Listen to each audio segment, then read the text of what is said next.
Hello, it's Saturday, July 4. Today our scripture reading is 1 Samuel chapter 3. I want to encourage you to read that passage, and so I've got a link to that passage in the description of this video, so you can go ahead and read. In 1 Samuel 3, we've reached kind of a dark time in the history of God's people. God's people are not being very faithful to Him. The leadership, being the sons of Eli the priest, have turned their backs on God almost entirely and are just doing what they want. And God is going to deal with this bad leadership. But even though God's people have turned away from Him, God doesn't just give up on His people.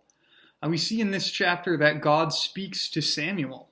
God chooses Samuel to be the new leader amongst his people.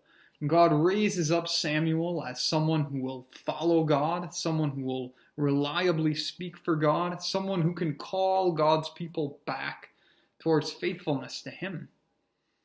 And this is the way that God works with us. God is faithful, even though we can so often be unfaithful. God doesn't just dismiss us, God calls us back to Him. And one of the ways God calls us back to Him is God gives His people good leadership. Again and again, God raises up faithful servants to do things like serve as pastors or maybe elders or deacons in the church, or to work amongst His people in other ways, being leaders in community organizations or being leaders that do a great job of mentoring or whatever the case may be. And today's passage makes me grateful for the leadership God gives His people, and especially for God's faithfulness to us in calling us back to Him.